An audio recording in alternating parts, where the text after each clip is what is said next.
Imagine कीजिए कि एक प्लेन मिरर के सामने एक ऑब्जेक्ट किसी भी रैंडम डायरेक्शन में मूव कर रहा हो और प्लेन मिरर इटसेल्फ किसी दूसरे डायरेक्शन में मूव कर रहा हो। ऐसे सिचुएशन में अगर इमेज का वेलोसिटी बताना हो ग्राउंड के रिस्पेक्ट में, तो इसको हम लोग कैसे अप्रोच करेंगे?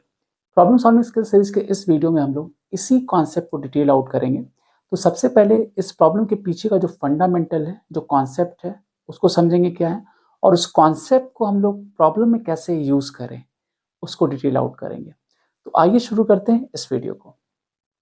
तो आपके सामने एक डायग्राम है जिसमें एक ऑब्जेक्ट है प्लेन मिरर के सामने रखा हुआ है और ये 5 मीटर पर सेकंड की वेलोसिटी से मूव कर रहा है at an angle of 37 degree with respect to horizontal.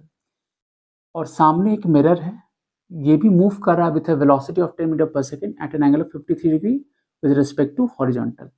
And for given instant हमें बताना है कि इमेज का वेलोसिटी ग्राउंड के रिस्पेक्ट में क्या होगा। तो सबसे पहले हम लोग बात करते हैं फंडामेंटल का, ठीक है। तो सबसे पहले हम लोग क्या करते हैं, एक सिंपल सिचुएशन को पिक करते हैं, उसको पहले समझते हैं।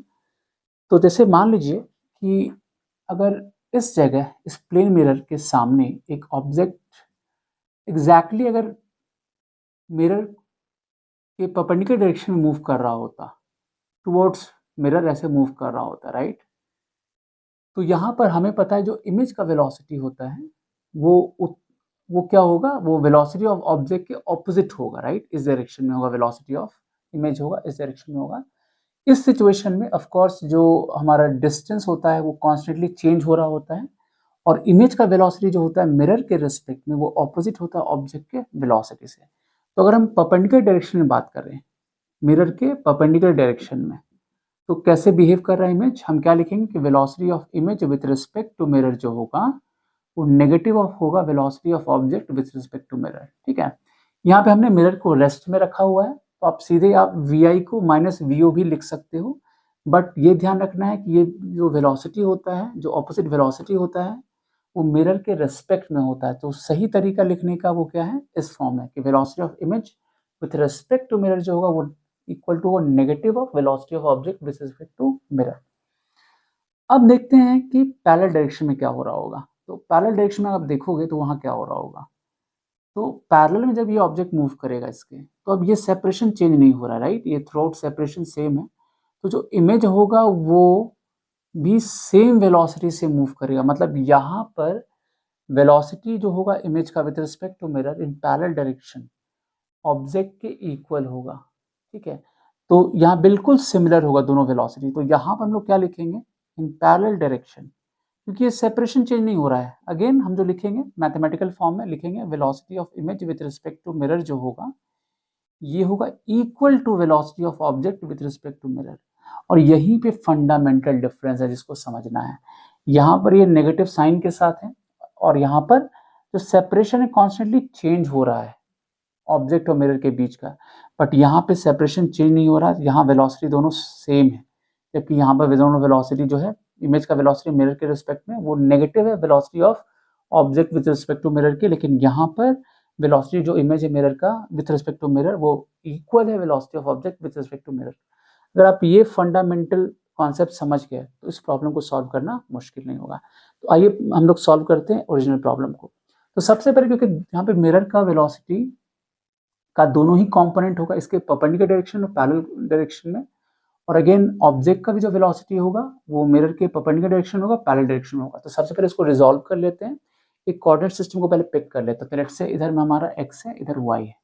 अब जितना भी कंपोनेंट है सबको हम लोग रिजॉल्व कर लेते हैं। तो कितना हो जाएगा, अगर हम कंपोनेंट लिखें यहाँ पर, तो ये इसका जो कंपोनेंट होगा इस डायरेक्शन में ये होगा, मिरर का जो होगा वो 10 cos 53 डिग्री, 10 इंटू 3/5 कर लें तो ये 6 मीटर पर सेकेंड होगा, ये राइट वर्ड होगा। और वर्टिकल डायरेक्शन में देखें इसका कंपोनेंट, तो ये होगा 10 sin 53 डिग्री, और ये वैल्यू आएगा 10 इंटू 4/5, ये 8 मीटर पर सेकेंड हो जाएगा ऊपर के डायरेक्शन में, वाई डायरेक्शन में। सिमिलरली अगर हम ऑब्जेक्ट का देखें तो ऑब्जेक्ट का वेलोसिटी जो होगा इस डायरेक्शन में ये हो जाएगा 5 cos 37 degree which is 5 into 4/5, 4 meter per second. और यहाँ भी इसका जो y कंपोनेंट होगा वो होगा 5 sin 37 degree, 5 into 3/5 is 3 meter per second, ये ऊपर के डायरेक्शन में हो जाएगा, ठीक है। सो हमने यहाँ पे दोनों ही कंपोनेंट निकाल लिया। अब हम लोग परपेंडिकुलर डायरेक्शन और पैरेलल डायरेक्शन सेपरेटली निकालते हैं। सो परपेंडिकुलर डायरेक्शन में पहले देखते हैं। सो यहाँ पर हम लोग क्या बोलेंगे कि velocity of image with respect to जो मिरर होगा ये नेगेटिव होगा velocity of object with respect to mirror. ठीक है, अब इसको फर्दर एक्सपैंड करते हैं from the concept of relative velocity. तो वी आई ये होगा velocity of image with respect to ground, और ये हो गया velocity of mirror with respect to ground is equal to negative of velocity of object with respect to ground minus velocity of mirror with respect to ground.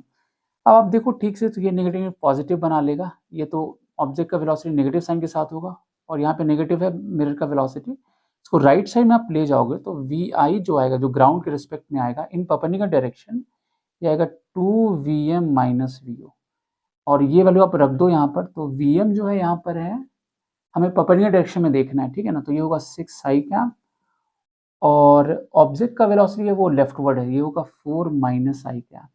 तो आप देख सकते हो ये वैल्यू जो आया ये 16i कैप आ गया, ठीक है। और पैरेलल डायरेक्शन में जैसे मैंने बताया था कि पैरेलल डायरेक्शन में जो वेलोसिटी होगा, velocity of image with respect to mirror जो होगा वो इक्वल होगा velocity of object with respect to mirror. इसको आप ऐसे भी लिख सकते हो V I minus V M और is equal to V object minus V M. तो यहाँ पर आप देख सकते हो ये कैंसिल आउट हो गया, वी एम जो है मेरा कैंसिल आउट हो गया, क्योंकि पैरेलल डायरेक्शन में हमारा सेपरेशन ही चेंज नहीं हो रहा है। तो यहाँ पे जो वी आई होगा वो वी ओ के इक्वल ही होगा पैरेलल डायरेक्शन में, और पैरेलल डायरेक्शन में वेलोसिटी कितना है 3 है ऑब्जेक्ट का वेलोसिटी, तो ये कितना हो जाएगा 3j कैप हो जाएगा। तो आप देख सकते हो जो इमेज का वेलोसिटी आया हमारे पास, आप x कंपोनेंट लोगे तो वो 16i कैप आया है, और y कंपोनेंट लोगे तो ये 3j कैप आएगा। इसका अगर आप मैग्नीट्यूड निकालोगे तो ये वैल्यू आ जाएगा root under 16 square plus 3 square which is root under 265 meter per second.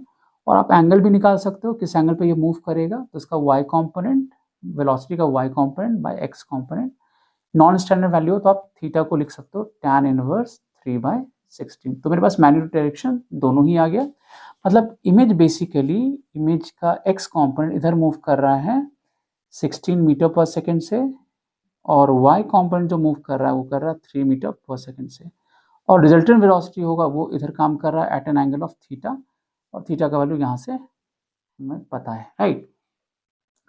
तो आप देखो ठीक से, ये जो प्रॉब्लम था बेसिकली दो फंडामेंटल कॉन्सेप्ट का कॉम्बिनेशन था, जिसमें हमें बिहेवियर देखना था, इमेज के वेलोसिटी का बिहेवियर मिरर के परपेंडिकुलर डायरेक्शन में कैसे होता है और पैरेलल डायरेक्शन में कैसे होता है। तो हमने नोटिस क्या किया कि इमेज का velocity with respect to mirror ये होता है equal to negative of velocity of object with respect to mirror in perpendicular direction to mirror, और यही चीज अगर मिरर के पैरेलल होता है तो वहां पर इमेज का वेलोसिटी मिरर के रिस्पेक्ट में जो होता है वो इक्वल होता है velocity of object with respect to mirror.